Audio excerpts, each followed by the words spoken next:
प्रियंका राय। Bulletin में सबसे पहले बात करेंगे एक्शन में सरकार और बुलडोजर से वार वाली खबर की। तो आज की सबसे बड़ी खबर के साथ बुलेटिन की शुरुआत करते हुए उदयपुर में चाकूबाजी मामले में आरोपी छात्र के घर पर बुलडोजर से कार्रवाई की गई। वहीं डॉक्टरों की ओर से पीड़ित छात्र का मेडिकल बुलेटिन भी जारी किया गया। डॉक्टर्स का कहना है कि छात्र की हालत खतरे से बाहर है, हालांकि रिकवरी में समय लगेगा।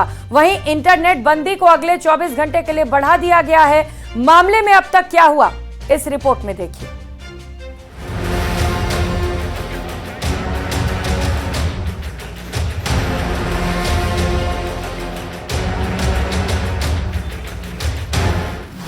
उदयपुर चाकूबाजी मामले में प्रशासन का एक्शन।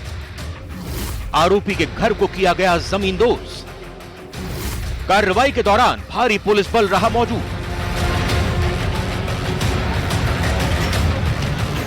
ड्रोन की निगरानी और भारी पुलिस बल की मौजूदगी में आरोपी के घर को जमींदोज कर दिया गया। कार्रवाई के दौरान चप्पे चप्पे पर पुलिस बल मौजूद था।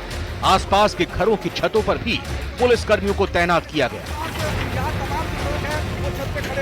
उदयपुर के भटियान चोट्टा इलाके में दो स्कूली छात्रों के बीच हुई चाकूबाजी के मामले में आरोपी के घर को नेस्तनाबूद कर दिया है। जो आरोपी का जो घर था पूरी तरह से धराशायी कर दिया गया है। 2 जेसीबी की मदद से इस कार्रवाई को पूरा किया गया। मकान खाली करने के साथ में आप देख सकते हैं कि उसके बाद में जैसे ही मकान खाली करने की कार्रवाई पूरी हुई, फिर जेसीबी को आगे बुलाया गया और जेसीबी ने जो मकान है उसे पूरी तरह से धराशायी कर दिया।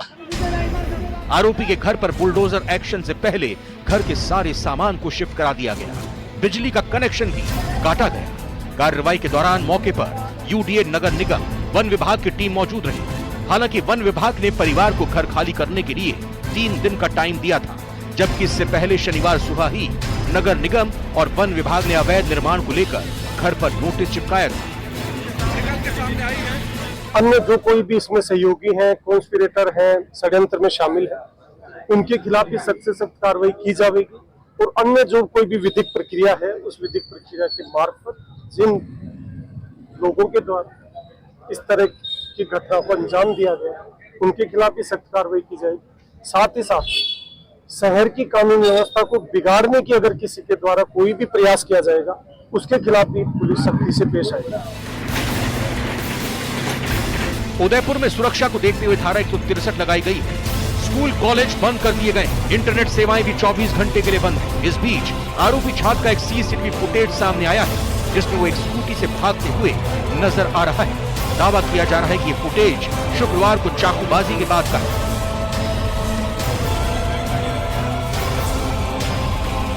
जब जांच की गई, झोता केस दर्ज हुआ। केस दर्ज होने के बाद सभी प्रकार की जांचें होती हैं। वो हथियार कहाँ से आया, हथियार किसने सप्लाई किया और किस किस लोगों को हथियार दे सकता है, तो उन सब चीज़ों में ये तथ्य सामने आया था कि उसका घर भी जो है वन विभाग की टीम पे की जमीन पे बना हुआ है। तो निश्चित रूप से एक बार कोई चीज़ प्रशासन के ध्यान में आ जाती है तो कार्रवाई करनी पड़ती है। विधि सम्मत कानून के अनुसार कार्रवाई की गई है।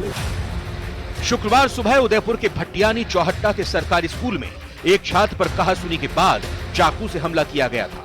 इसके बाद शहर में तोड़फोड़ और आगजनी हुई थी। दावा किया जा रहा है कि दोनों स्टूडेंट के बीच 3-4 दिन से झगड़ा चल रहा था, लेकिन स्कूल प्रशासन को इसकी भनक तक नहीं लगी। फिलहाल गंभीर हालात में छात्र का इलाज जारी है और इस बीच शिक्षा मंत्री मदन दिलावर ने प्रदेश के सभी स्कूलों में नुकीली सामग्री और हथियार लाने पर पाबंदी लगा दी है। वहीं प्रदेश की कानून व्यवस्था बिगाड़ने की कोशिश करने वालों को कार्रवाई करके एक संदेश देने की कोशिश की गई है।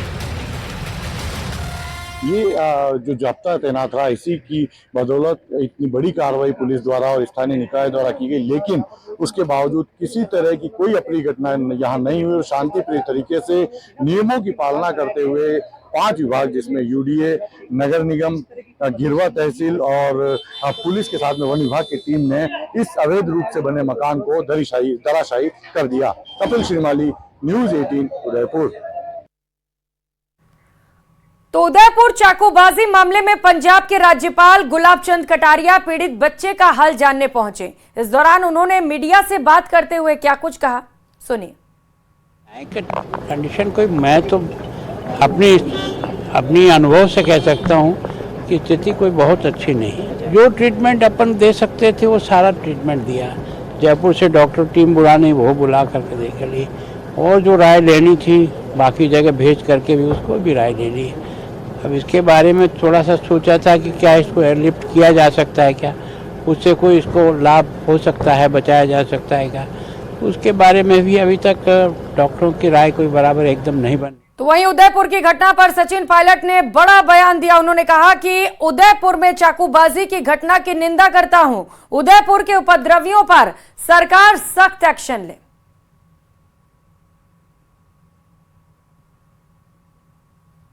और मैं तो कहता हूं छोटी मोटी क्षमता है। तो सचिन पायलट की ओर से बयान सामने आया, सुनाते हैं। और मैं तो कहता हूं छोटी मोटी घटनाओं को इतना बड़ा रूप जब मिलता है तो सरकार को जड़ तक जाना चाहिए। कौन वो लोग हैं जो इन भड़काने वाली भावनाओं को और ताकत देते हैं। लॉ एंड ऑर्डर राज्य सरकार की जिम्मेदारी है और उनको सख्ती से निपटना चाहिए। मैंने कल भी अपील की थी कि सब पक्षों को शांति का परिचय देना चाहिए, अमन चैन का परिचय देना चाहिए, और हिंसा किसी चीज़ का रास्ता नहीं है। तो इस प्रकार की घटनाएं होती हैं तो सरकार को सख्ती से निपटना चाहिए, लेकिन इसकी तफ्तीश करनी चाहिए। कौन ऐसे लोग हैं जो इस छोटी मोटी घटनाओं को इतना बड़ा रूप देते हैं, और कहीं पर भी हिंसा होती है उसका मैं हमेशा उसकी भर्त्सना करता हूं और उम्मीद करता हूं कि शांति और अमन चैन दोबारा बहाल हो। तो वहीं उदयपुर के स्कूल में हुए घटनाक्रम के बाद अब शिक्षा विभाग एक्टिव मोड में आ गया है। शनिवार को शिक्षा विभाग ने स्कूलों में स्टूडेंट्स को लेकर गाइडलाइन जारी की है। इसके बाद अब स्टूडेंट्स स्कूल में धारदार हथियार, चाकू, कैंची, छुरी के साथ ही किसी तरह की नुकीली वस्तु लेकर नहीं जा सकेंगे। इसे लेकर टीचर्स की ओर से भी लगातार स्टूडेंट्स को गाइड करने के साथ स्कूल बैग की चेकिंग भी की जाएगी। अगर इसके बावजूद किसी स्टूडेंट को लापरवाही करते हुए पाया जाता है तो उनके खिलाफ कार्रवाई की जाएगी। और करेंगे अगली खबर का। बीजेपी में सदस्यता अभियान तेज करने का ऐलान किया गया और इसके लिए सदस्यता अभियान के प्रभारी भी बनाए गए हैं। विनोद तावड़े को राजस्थान और एमपी का प्रभार दिया गया है। दुष्यंत गौतम को त्रिपुरा और उड़ीसा का प्रभार मिला है। वहीं विजया राहटकर कर्नाटक के सदस्यता अभियान की प्रभारी बनाई गई हैं। इसके अलावा और भी कई बड़े नेताओं को अलग अलग राज्यों का प्रभार दिया गया है। तो जिम्मेदारियां बांटी गई हैं अलग अलग राज्यों की, अलग अलग दिग्गज नेताओं को कि वो अपने राज्य को देखें, वहां पर सदस्यता अभियान के जरिए भारतीय जनता पार्टी के परिवार को बढ़ाएं। और बुलेटिन में अब बात करेंगे करप्शन के खिलाफ एसीबी के एक्शन की। प्रदेश के 2 जिलों में अलग अलग मामलों को लेकर एसीबी ने कार्रवाई की।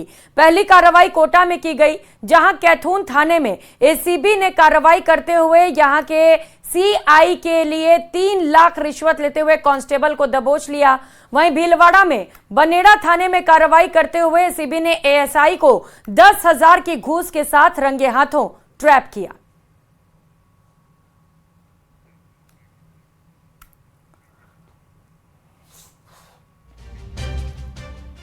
और करेंगे अगली खबर का। जयपुर के शास्त्री नगर इलाके में झगड़े के बाद युवक की मौत मामले में पुलिस ने एक आरोपी को गिरफ्तार कर लिया, जबकि 2 की तलाश जारी है। फरार आरोपियों की तलाश में स्पेशल पुलिस की 2 टीमें गठित कर दी गई हैं। पुलिस ने लोगों से संयम बरतने और अफवाहों पर ध्यान न देने की अपील की है। देखिए रिपोर्ट।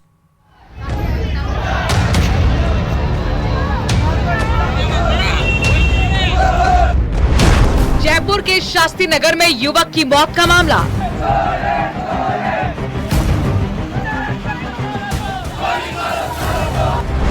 पुलिस ने एक आरोपी को किया गिरफ्तार। 2 आरोपियों की तलाश में टीमों का गठन। पीड़ित परिवार ने किया थाने का घेराव।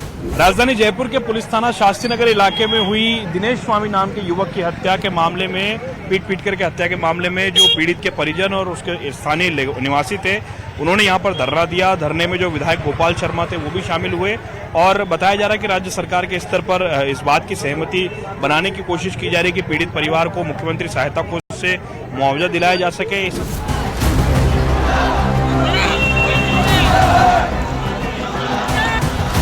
जयपुर के शास्त्री नगर में शुक्रवार रात स्कूटी सवार और ई रिक्शा चालकों के बीच हुए झगड़े में दिनेश नाम के युवक की मौत हो गई। बताया जा रहा है कि साइड देने के चक्कर में दोनों के बीच झगड़ा हुआ था, जिसके बाद ई रिक्शा चालकों ने अपने दोस्तों के साथ मिलकर उसकी जमकर पिटाई कर दी। हालांकि मौके पर दिनेश की मौत तो नहीं हुई, लेकिन घर जाते ही उसकी तबीयत खराब हो गई, जिसके बाद परिवार उसे अस्पताल लेकर पहुंचा, जहां डॉक्टरों ने उसे मृत घोषित कर दिया। पुलिस ने लोगों से शांति बनाए रखने की अपील की है। मृतक दिनेश स्वामी है, 36 ईयर ओल्ड। रात के 9:30-10 बजे की बात है। ये कोई स्कूटी से जा रहे थे, एक इनके साथी थे जितेंद्र, उनके साथ जा रहे थे। तो एक खड्डा आया था, उस खड्डे के कारण सामने से जो ई रिक्शा आ रहा था उससे इनकी से थोड़ी टक्कर हो गई। तो उसमें कोई 2-3 व्यक्ति जो बैठे थे उनसे अचकासुनी हुई और इनसे आपस में कुछ सामान्य मारपीट हुई। सामान्य मारपीट होने में बस 2-3 मिनट में ही जो आसपास वाले थे उन्होंने छुड़वा भी दिया और ये सारे अपने अपने घर चले गए। घर जाने के बाद में उनके साथ कहीं आधे घंटे बाद में कहीं पेन हुआ, कोई इंटरनल कोई इंजरी हो सकती है या फिर उनको अटैक आया हो, तो फिर इनको हॉस्पिटल लेके गए कांवटिया, तो वहाँ पे उनकी डेथ हो गई। एक आरोपी को गिरफ्तार भी कर लिया गया है। हाँ, अभी 3 में से 1 को डिटेन किया है हमने अभी। युवक की मौत के बाद तनाव की स्थिति बनी हुई है। सुरक्षा के लिहाज से देर रात से पुलिस का भारी जाब्ता इलाके में तैनात किया गया है। रात्रि को कोई विवाद हुआ, विवाद में एक व्यक्ति की जान चली गई और उसमें बाद में क्षेत्र में थोड़ा सा उसके दिनेश स्वामी के परिवारजन और कुछ सनातनी लोगों का इकट्ठा होना शुरू हुआ। आज अपराधी पकड़ा भी गया है रात्रि को ही घटना के कुछ देर बाद, और साथ में दूसरा अपराधी भी पकड़ने वाले हैं और सीसीटीवी कैमरे खंगाले जा रहे हैं कि किन कारणों से विवाद हुआ, क्या विवाद में उसकी मृत्यु हुई या अन्य कोई कारण है। फिर भी अपराधी कोसों दूर नहीं है और परिवार पीड़ित जो है उसके साथ पूरा भाजपा परिवार सरकार साथ है, सारे सनातनी साथ है, पूरा न्याय होगा और लगभग जो मांगी थी वो पूरी उनकी पहले सरकार ने मांग करने से पहले ही कह दी थी। तो वही वारदात में शामिल एक युवक को पुलिस ने डिटेन भी किया है, जबकि 2 की तलाश में टीमों का गठन कर लिया गया है। इस बीच सैकड़ों की संख्या में लोगों ने शास्त्री नगर थाने का घेराव किया और नारेबाजी की। लोगों की मांग है कि बदमाशों को जल्द से जल्द पकड़ा जाए, साथ ही मृतक परिवार को उचित मुआवजा भी मिले। बहरहाल पीड़ित परिवार आक्रोशित है और पुलिस दावा कर रही है कि आरोपियों को जल्द पकड़ लिया जाएगा, लेकिन जिस तरीके से महज साइड देने को लेकर युवक के साथ मारपीट हुई और उसकी मौत हो गई, वो हैरान करने वाला है। Bureau report, news 18 Rajasthan.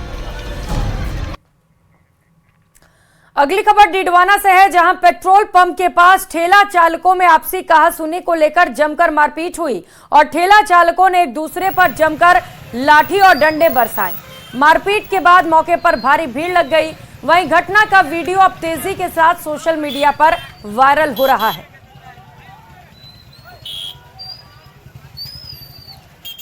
तो वहीं बाड़मेर में खाकी के नशे में पुलिसकर्मी ने होटल के आगे सो रहे युवक की जमकर पिटाई कर दी।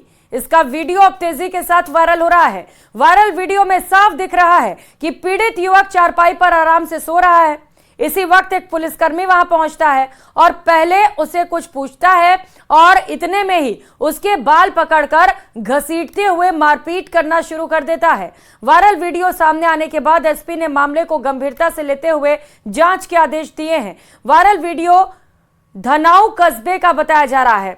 पीड़ित का कहना है कि वो मक्के का ठेला लगाता है और देर रात उसका मक्का आना था, इसीलिए वो होटल के पास बैठा हुआ था और इसी दौरान पुलिसकर्मी वहां पहुंचता है और उसके साथ मारपीट करता है। पुलिस वालों ने क्यों मारा? हमारे रात को 2-3 बजे मक्की आने वाली है, हमको पूछा यहाँ क्यों बैठे हो। अच्छा। मैंने कहा मेरी मक्की आने वाली। अच्छा। देर रात बाहर पकड़ के मेरे मारा। अच्छा। मैं अकेला नहीं था। अच्छा। और नागौर से इस वक्त की बड़ी खबर मिल रही है। पुलिस पर मकराना विधायक भड़क गए। जाकिर गैसावत कांग्रेस विधायक ने पुलिस को जमकर खरी खोटी सुनाई। मार्बल खान पर कब्जे को लेकर पुलिस पर वो भड़क उठे। पुलिस पर माफिया को संरक्षण देने का आरोप लगा दिया। मार्बल खदान पर कब्जे की कोशिश कर रहा है माफिया और संरक्षण के आरोप पुलिस कर्मी पर लगाए गए। मामले में विधायक ने पुलिस को चेतावनी भी जारी की है। हो गए यहाँ पे और पुलिस मिली हुई है यहाँ पे। औरतों को यहाँ पे बंदिश बनाया गया, औरतों के साथ छेड़छाड़ की गई। 100 पाबंद किया काल मार्गों को। सहयोगी महेंद्र बिश्नोई हमारे साथ जुड़ चुके हैं। महेंद्र, क्या है पूरा मामला, चूंकि अब पुलिस पर ही संरक्षण देने के आरोप लगा रहे हैं और खुद विधायक। दरअसल मकराना मार्बल के लिए जाना जाता है, ये हम सभी जानते हैं, लेकिन मकराना में जो मार्बल की खदानें हैं इनकी कीमत करोड़ों रुपए की है और यहाँ हमेशा कोई ना कोई विवाद होता रहता है, लेकिन कई बार मामले बड़े गंभीर हो जाते हैं। ऐसा ही ये प्रकरण है, आज ये मामला गंभीर हो गया। एक रेवण डूंगरी मकराना में खान क्षेत्र है, वहाँ की एक खदान है और आरोप ये है कि जो खान का असली मालिक है उनसे कुछ माफिया ने इस खान को कब्जे कर लिया। वहाँ 7-8 लोग बैठे हैं बिल्कुल और इनको वहाँ जाने नहीं दे रहे। और विधायक खुद ये आरोप पुलिसकर्मी पर भी लगा रहे हैं कि पुलिसकर्मी भी संरक्षण दे रहे हैं। सुनाते हैं क्या कुछ कहा है विधायक। हम आदमी का दुश्मन हो गए यहाँ पे और पुलिस मिली हुई है यहाँ पे। औरतों को यहाँ पे बंदिश बनाया गया, औरतों के साथ छेड़छाड़ की गई, 100 पाबंद किया कान मार्गों को, औरतों को एक माफिया कहने से। अभी भी वहाँ बैठे वो और अभी पुलिस तेरी ताना चाहिए, नहीं चलेगी, नहीं चलेगी, पुलिस तेरी ताना चाहिए, नहीं चलेगी। सुना आपने किस तरीके से विधायक पुलिस कर्मियों के खिलाफ वहां पर नारेबाजी भी लगा रहे हैं। बहुत शुक्रिया आपका महेंद्र तमाम जानकारियों के लिए। और वो कर लेते हैं एक और बड़ी खबर का। राजसमंद से बड़ी खबर है, केलवा में उदयपुर मामले को लेकर प्रदर्शन किया गया। हिंदू संगठनों की ओर से जोरदार प्रदर्शन किया गया। छतरी चौक से बस स्टैंड तक विरोध रैली भी निकाली गई। बस स्टैंड पर टायर जलाते हुए विरोध प्रदर्शन किया गया। प्रदर्शन के दौरान कई हिंदू संगठन वहां पर मौजूद रहे। तो तस्वीरें आप देख पा रहे हैं, एक और शांति की अपील की जा रही है प्रशासन की ओर से और हालात खराब ना हो इसे लेकर लगातार प्रशासन अलर्ट मोड पर है। तो वहीं दूसरी ओर राजसमंद के केलवा में इस पूरे घटनाक्रम को लेकर हिंदू संगठनों की ओर से प्रदर्शन किया गया, टायर जलाते हुए, और साथ ही साथ विरोध रैली भी निकाली गई। तो उदयपुर मामले को लेकर अब अलग अलग जगहों पर प्रदर्शन की तस्वीरें सामने आने लगी।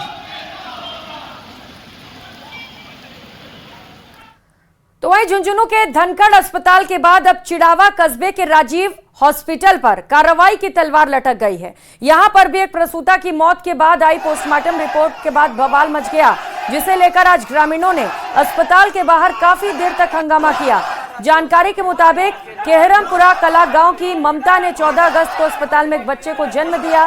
परिजनों की माने तो डिलीवरी होने तक जच्चा और बच्चा दोनों स्वस्थ हैं। इसके बाद डॉक्टर्स ने परिजनों को ममता से मिलने नहीं दिया और कुछ देर बाद ममता की मौत हो गई।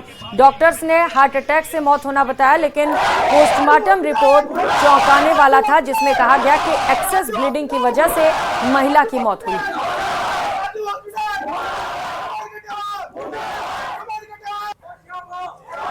आज जो 13 तारीख को ममता को यहाँ पे राजीव हॉस्पिटल में भर्ती करवाया गया था और 14 तारीख को दोपहर को डिलीवरी करवाई, जिसमें ऑपरेशन किया गया था डॉक्टर के द्वारा, और करीबन 4 बजे ममता की मौत हो गई।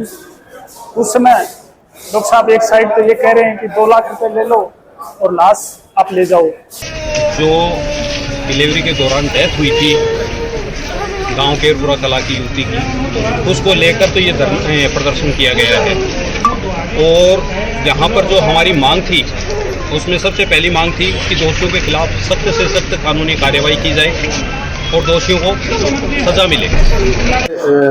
ग्रामवासी केरपुरा कला के कुछ महिला पुरुषों द्वारा एक ज्ञापन दिया गया है कि दिनांक 14/8/2024 को जो डॉक्टर सुमन मान कटेवा का हॉस्पिटल है, उसके अंदर हॉस्पिटल की लापरवाही से एक प्रसूता की मृत्यु हो गई है। तो इसकी निष्पक्ष जांच करवाई जाए और दोषियों के विरुद्ध कठोर कार्रवाई की जाए।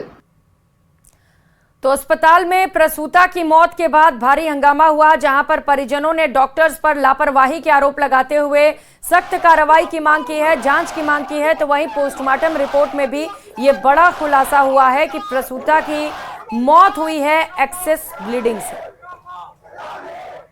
जयपुर से बड़ी खबर सामने आ रही है। कोलकाता की घटना पर डॉक्टर्स की ओर से शटडाउन का ऐलान किया गया है। जयपुर की सड़कों पर डॉक्टर्स की ओर से महारैली निकाली जा रही है। एसएमएस के आरडी हॉस्टल से इसकी शुरुआत होगी। अलग अलग मार्गों से होते हुए अमर जवान ज्योति ये रैली पहुंचेगी, जिसकी तस्वीरें इस वक्त आपके टीवी स्क्रीन पर है।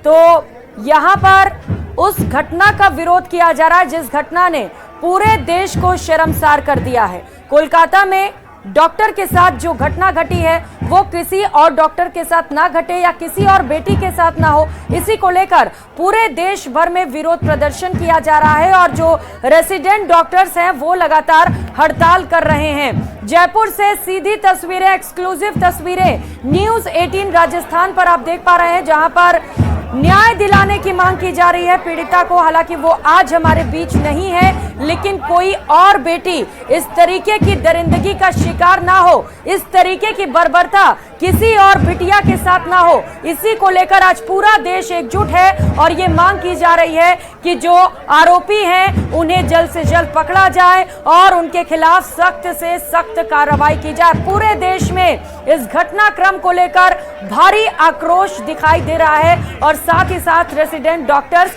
अपनी सुरक्षा पर भी सवाल खड़े कर रहे हैं। उनकी ओर से कई अलग अलग मांगे रखी गई हैं सुरक्षा को लेकर। तस्वीरें एक्सक्लूसिव आप देख पा रहे हैं। सहयोगी लवली इस वक्त हमारे साथ जुड़े हुए हैं जहां पर ये रैली निकाली जा रही है। लवली, क्या कुछ मांगे रेसिडेंट डॉक्टर्स की ओर से?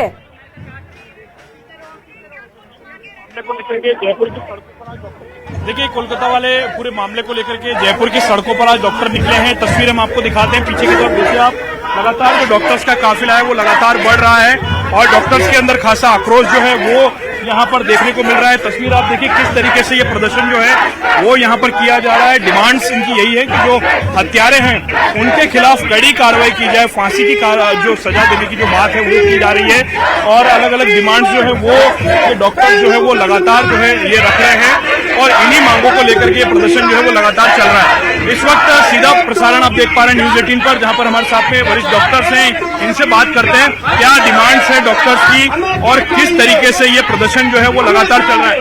क्या मांगे हैं जिनको लेकर के ये प्रदर्शन आज किया जा रहा है? डॉक्टर्स को सड़कों पर उतरना पड़ गया है। आजादी के 77 ईयर्स हो चुके हैं, लेकिन उसके बावजूद भी देश के अंदर महिला सुरक्षित नहीं है, हमारी बहनें सुरक्षित नहीं है। उनका आए दिन रेप होता है, बलात्कार होता है, उनको मार दिया जाता है, तो हम उसके विरोध में सड़कों पर उतरे। हम चाहते हैं आज के बाद हमारी किसी भी बहन के साथ, बेटी के साथ घटना दोबारा न हो, उसमें नहीं सड़क पे आए। आपको क्या लगता है इस प्रतीकात्मक प्रदर्शन से जागेगी सरकार? जागेगी, सरकार को जागना ही होगा।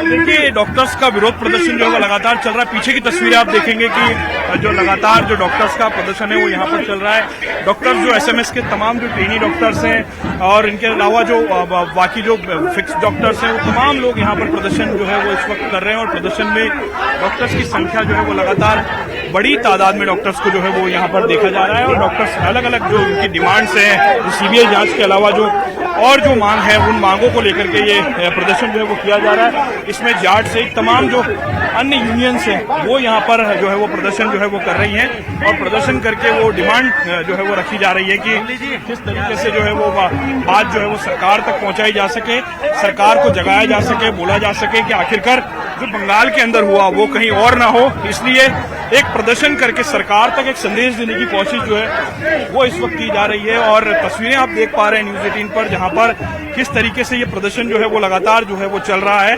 फिलहाल इस वक्त एसएमएस अस्पताल की तरफ, एसएमएस मेडिकल कॉलेज से एसएमएस अस्पताल की तरफ ये काफिला जो है वो लगातार बढ़ रहा है और बढ़ते हुए काफिला जो है वो लगातार आगे की तरफ बढ़ रहा है और इस काफिले के अंदर जो तमाम जो डॉक्टर्स हैं वो लगातार प्रदर्शन जो है वो कर रहे हैं, प्रदर्शन के दौरान जो है वो तमाम लोग जो हैं वो आपको नजर आ रहे हैं कि ये काफिला लगातार आगे की तरफ बढ़ता हुआ नजर आ रहा है।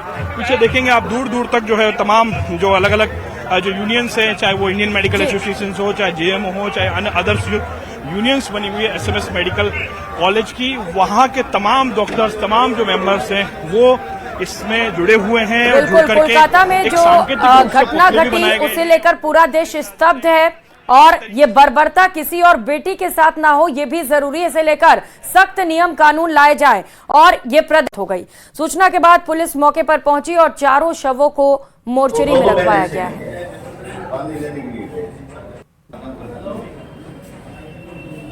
तो दो अलग अलग परिवारों के दो बेटियों की मौत हो जाने से घर परिवार में मातम पसरा हुआ है।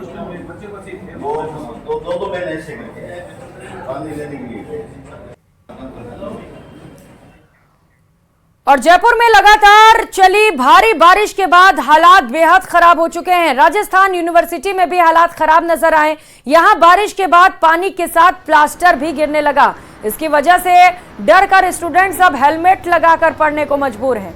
दरअसल राजस्थान यूनिवर्सिटी के फाइन आर्ट डिपार्टमेंट में हालात पूरी तरह से बिगड़ चुके हैं। बारिश के बाद पूरे कैंपस में छतों से पानी टपक रहा है, दीवारों में सीलन आ चुकी है और अब दीवार गिरने का भी खतरा सता रहा है, जिसके चलते स्टूडेंट्स हेलमेट लगाकर पढ़ रहे हैं। तो ये तस्वीरें देखिए, ये कोई कबाड़ खाना नहीं है बल्कि ये राजस्थान यूनिवर्सिटी है। छात्र किस तरह यहां पर डर के साए में पढ़ने को मजबूर है, ये तस्वीरें खूब बयां कर रही हैं। हेलमेट पहनना है जरूरी क्योंकि ये मजबूरी है। अगर आप क्लासरूम में बैठते हैं तो आपको हेलमेट पहनकर क्लासरूम में बैठना पड़ेगा। ये तस्वीरें शर्मसार करती हैं। यूनिवर्सिटी को कम से कम अब जरूरी है कि यूनिवर्सिटी प्रशासन की नींद खुले और मरम्मतीकरण कराई जाए। और अगली खबर की ओर बढ़ेंगे। अपने घर की मर्यादाओं का हवाला देते हुए एक पति ने अपनी पत्नी को गाउन पहनने पर रोक दिया। उसके बाद पत्नी ने जो किया वो हैरान करने वाला है। ये रिपोर्ट देखिए।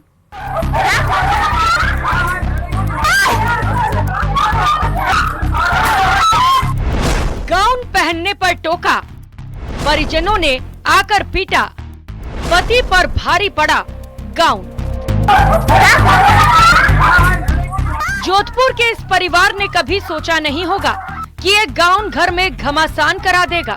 दरअसल बनाड़ थाना इलाके में पति पिंटू ने अपने घर की मर्यादाओं का हवाला देते हुए पत्नी को गाउन पहनने से मना कर दिया, जिससे दोनों के बीच थोड़ी देर तो विवाद हुआ, लेकिन बाद में पत्नी अपने पीहर चली गई।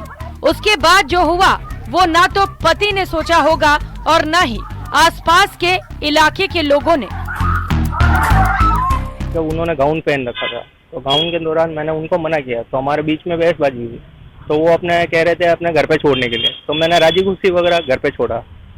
ठीक है, उस दौरान फिर मैं अपने मम्मी के घर पे चला गया खाना खाने के लिए, तो इन्होंने पीछे आके हमला किया, तोड़ फोड़ की, सीरियल लोहे वगैरह पता नहीं किस किस चीज का इस्तेमाल किया इन लोगों ने। दरअसल महिला के पति ने जब गाउन पहनने से मना कर दिया तो वो अपने पीहर चली गई और परिजनों को जाकर सारा घटनाक्रम बताया। फिर क्या था, परिवार के लोग इकट्ठा हुए और लड़की के ससुराल पहुंच गए। वहां जाकर परिजनों ने जो हंगामा किया वो कैमरे में कैद हो गया। 12:30-1-1:30 बजे के बीच में उस दौरान मेरे बच्चे के ससुराल वाले मसूरिया से कम 20-25 जने आए और अचानक एक राय होके पूरा घर पे हमला कर दिया, गाड़ियां तोड़ फोड़ कर दी, सीसीटीवी कैमरे वगैरह सारे तोड़ दिए और मैंने बनाड़ थाने में मुकदमा दर्ज भी करवाया है और अभी तक 20-25 दिन हो गए, कोई कार्रवाई नहीं हुई है।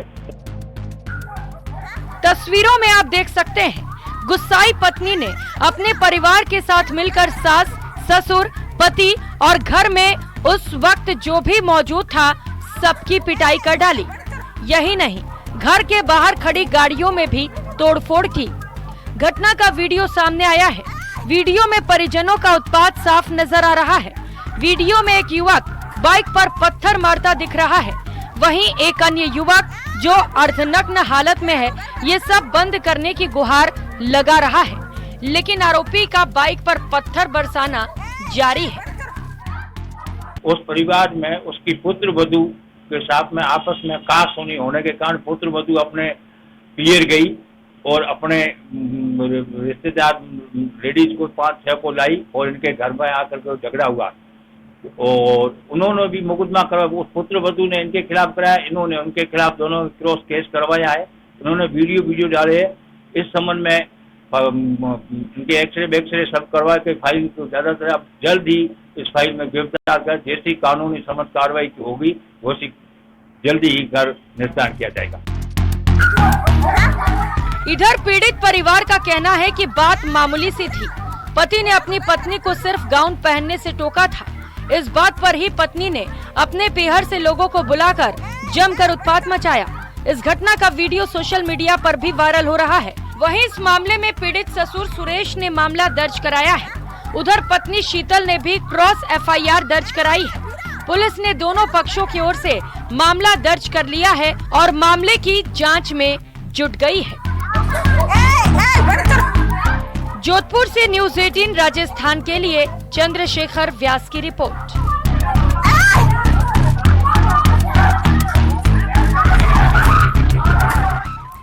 उधर सवाई माधोपुर के खिरनी नगर पालिका चेयरमैन रूप सिंह डोई के हनी ट्रैप के आरोपियों की जमानत याचिका हाईकोर्ट ने खारिज कर दी।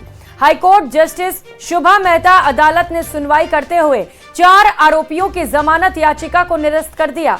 रूप सिंह डोई ने अंतर्राज्यीय गैंग कालू ठाकुर गुर्जर के सदस्यों पर हनी ट्रैप के मामले में फंसाकर 1 करोड़ रुपए की अवैध वसूली और फिरौती के लिए अपहरण कर जान से मारने की धमकी देने के आरोप लगाए हैं।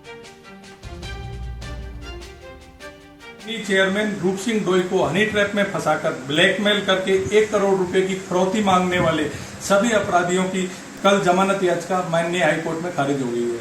माननीय न्यायाधीश जस्टिस शुभा मेहता की कोर्ट में सुनवाई हुई। अलवर जिले से खबर है, जहां पर रैनी कस्बे में स्ट्रीट डॉग का आतंक देखने को मिला। 6 घंटे में स्ट्रीट डॉग ने 4 बच्चों और एक महिला पर हमला कर घायल कर दिया। इनमें से एक बच्ची को अलवर रेफर किया गया है। 4.5 साल की मासूम बच्ची पलक को डॉग के काटने की घटना के 6 घंटे में ही डॉग ने 3 अन्य बच्चों और एक महिला पर हमला कर घायल कर दिया। शुक्रवार रात घायलों को रैनी अस्पताल में इलाज के बाद घर भेज दिया गया है। शुक्रवार दोपहर 4.5 साल की मासूम पलक मीना को स्ट्रीट डॉग ने चेहरे और अन्य हिस्सों पर काटकर गंभीर रूप से घायल कर दिया, जिसे परिजन गंभीर अवस्था में रैनी अस्पताल लाए, जहां प्राथमिक उपचार के बाद उसे अलवर रेफर किया गया है। वहीं शाम होते होते रैनी अस्पताल में डॉग बाइट के कई मामले सामने आए और देखते ही देखते 3 बच्चों सहित एक महिला को डॉग ने काटकर घायल कर दिया, जिनमें राधिका, गौरव सैनी, मनीष और 5 साल की पीयू जैन को कुत्ते ने काटकर घायल कर दिया। सभी को रैनी अस्पताल में भर्ती कराया गया। और बात राजधानी जयपुर की और इसके साथ साथ प्रदेश के सभी संभागों की, जहां पर जबरदस्त बारिश हुई। कुछ इलाकों में बारिश थम गई है, लेकिन वहां के हालात जस के तस बने हुए हैं। बारिश का सबसे अधिक असर निचली बस्तियों में रहने वाले लोगों की जिंदगी पर पड़ा। गलियों और घरों में गंदा पानी भर गया। जहां एक तरफ लोगों का सामान बेकार हो रहा है, तो वहीं अब बीमारियों का खतरा भी बढ़ने लगा है। देखिए बस्तियों से ग्राउंड रिपोर्ट। जयपुर में बारिश थमी, हालात नहीं बदले। पानी निकासी के बंदोबस्त नाकाफी। निचली बस्तियों से ग्राउंड रिपोर्ट।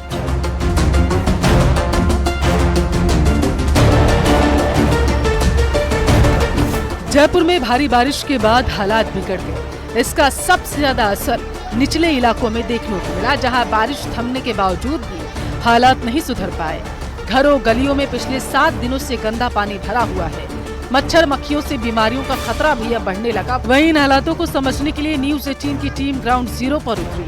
यहाँ के हालात इन तस्वीरों से आप बेहतर समझ सकते हैं।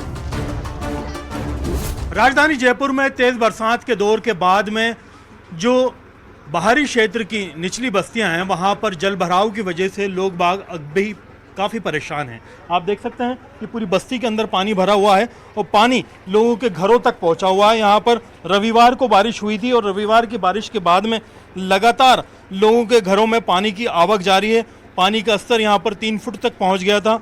लगातार यहाँ पर जिम्मेदार अधिकारियों को, लोगों को, प्रतिनिधियों को जानकारी दी गई। इनके जितने भी इक्विपमेंट थे, चाहे वो फ्रिज हो, कूलर हो, वो सभी पानी के अंदर ख़राब हो गए। ज़्यादातर लोग दूसरे इलाके में शरण लेने को मजबूर हो गए। यहाँ पर तमाम जिम्मेदार भी पहुँचे, खुद कलेक्टर का दौरा हुआ। उसके बावजूद आज 6ठा दिन है और मड पंप लगाने के बाद भी 3 मड पंप से पानी खींचने के बाद पानी नहीं हट पाया है। कब ये पानी आया था और कहाँ तक पानी आ गया था? ये यहाँ तक पानी आया था, इस टंकी तक पहुँच गया था। हाँ, इतना आ गया था, इतना। और अभी तक पानी क्यों नहीं जा पाया? क्या समस्या रही? ये इधर से वापसी आ रहा है। ये लगातार जंगलों से पानी इधर आ रहा है बस्ती में। हाँ, उस दिन से आ रहा है। तो कितने दिन से पानी आ रहा है और किस तरह से आपको इन हालात से जूझना पड़ा? 5-6 दिन हो गए। 5-6 दिन हो गए। तो अभी यहाँ पर बिजली वगैरह भी नहीं है, बता रहे हैं। बिजली भी नहीं आ रही है। सुरक्षा की वजह से काट दी गई बिजली। हाँ, बिजली कटा दी है। तो आप देख सकते हैं कि यहाँ पर 5-6 दिन हो गए लगातार यही स्थिति बनी हुई है और लोग जो अपने घरों में मौजूद हैं उनसे बातचीत करते हैं। आप यहाँ पर थोड़ा सा आगे आइए। अपने घर में रह रहे, कहाँ रह रहे हैं आजकल? सर दूसरा घर एरिया था, दूसरा घर एरिया था या पूरा बर्गो था, सुबह खाली करया था पूरा खाली किया है? हाँ। तो ये आपके फ्रिज वगैरह ये सारी चीज सब तरगा था, सब पानी में तैर गए थे? सारा सामान तैरगा चाहिए कमाई।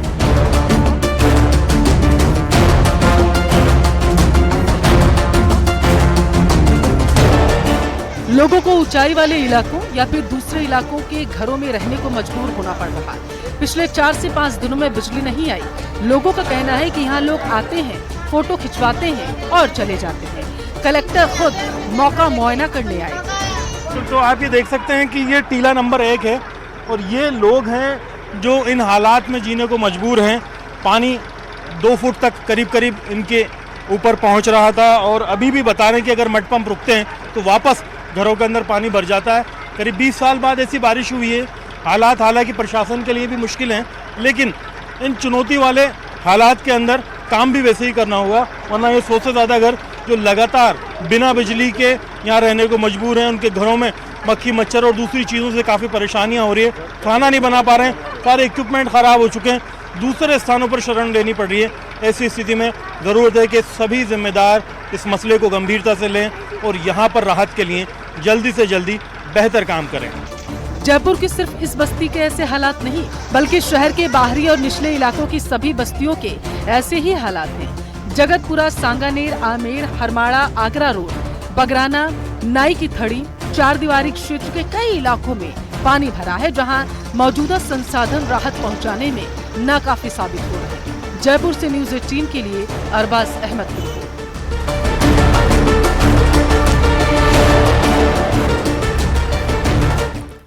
तो देखा आपने बस्तियों सहित अलग अलग क्षेत्रों में बारिश के बाद क्या हालात बन गए हैं। राजधानी जयपुर में बारिश के चलते टूटी सड़कों और जलभराव की खबरों और मुख्यमंत्री भजनलाल शर्मा की फटकार के बाद शनिवार को शहर के दौरे पर अफसर निकले।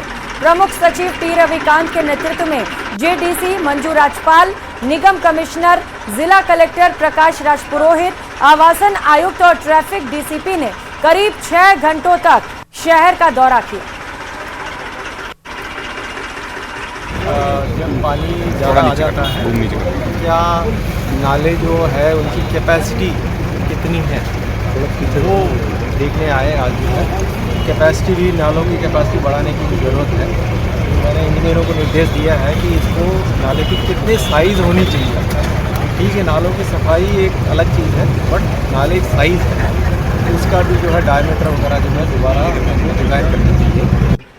मुख्यमंत्री की फटकार के बाद में राजधानी जयपुर की सुध लेने के लिए अफसर बस से निकले हैं। बस के आगे एस्कॉर्ट है, आगे और पीछे सफाई कर्मचारी है।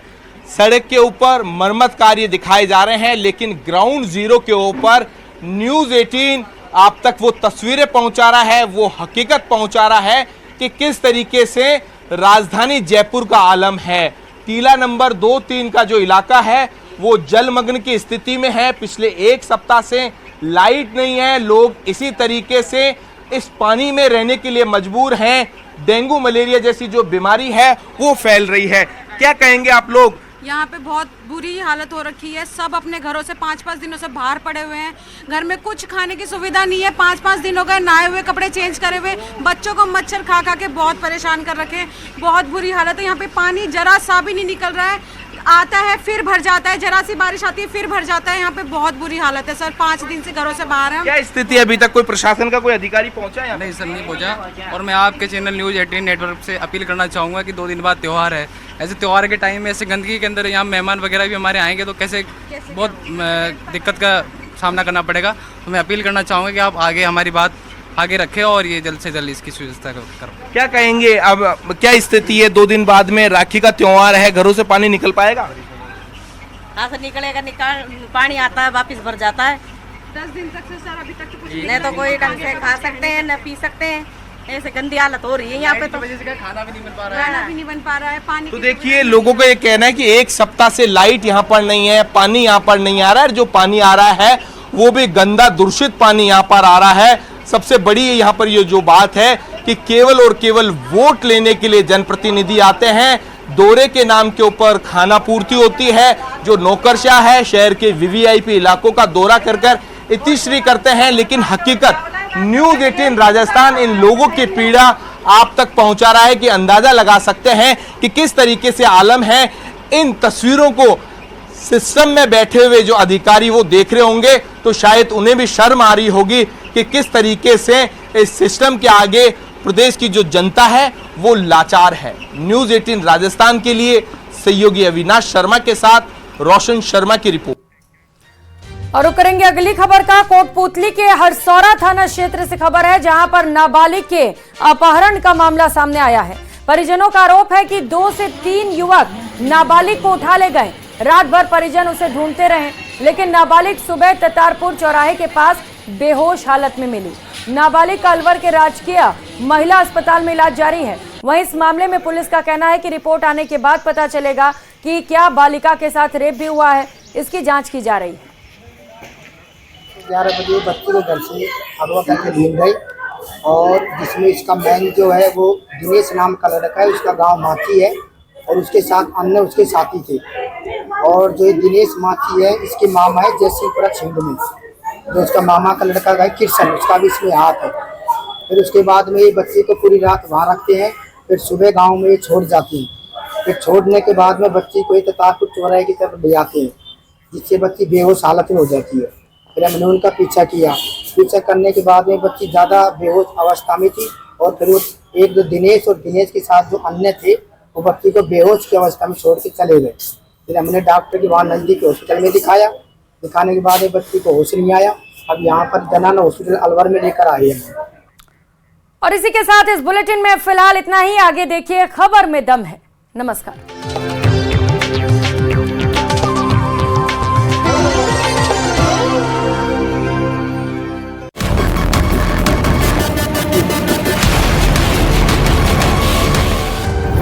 दाबों में दबी दहशत,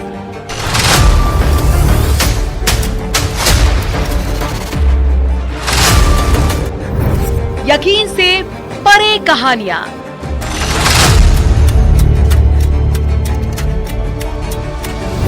हैरत से भरे हादसे,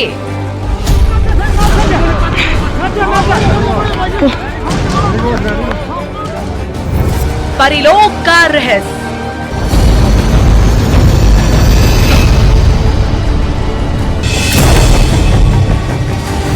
देखिए रहस्य रविवार